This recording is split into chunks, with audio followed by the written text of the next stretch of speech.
So in this video, we're going to talk about how to decide on what goes into your MVP build. So this is sort of phase here is your past validation. You've gotten feedback from customers, let's say 10 to 15, 20, 30 conversations about what is valuable to them, what their hair on fire problems are, and you've shown them or talked to them through solutions. And you have some real data from the market about what the main problem is that you need to solve and what a good solution would look like for that. So the best approach here is to write what's called a functional specification.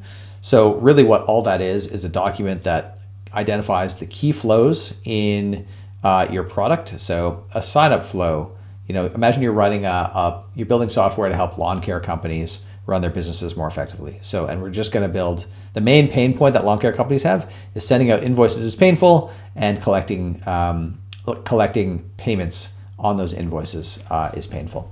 So you'd have a login flow where a lawn care company can sign up. You would have a flow to send invoices. You would have some secret sauce around follow-up reminders to customers that maybe sent them emails, sent them text messages, maybe called them if the invoices were really late. Maybe you have a feature that customers can get on recurring payments for.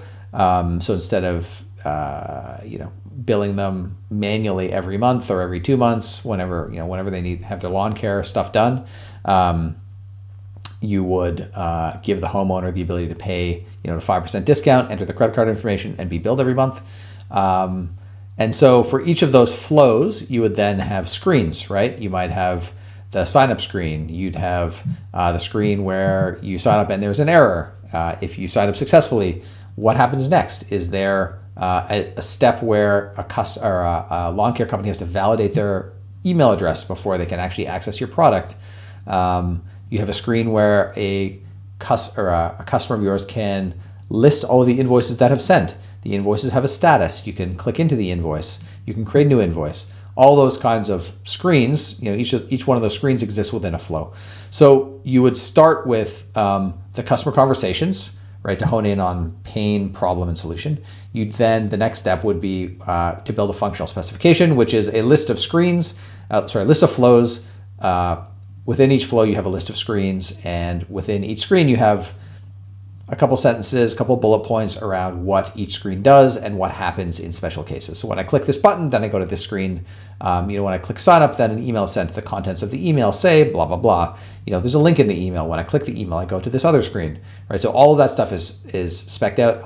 When I work with clients to do this, I run what's called a road mapping session with them, and we build that roadmap, that functional specification, which is really the blueprint for your application. And the reason you want to do that is because it's one of the fatal flaws that I see with, in particular, non-technical founders who've never built software before, is that they don't define what it is that they need built. So if I was a builder who built houses and you were building a house, you came to me and said, "Hey, Kareem, I need a 3-bedroom, 2-bathroom, 2,000 square foot house."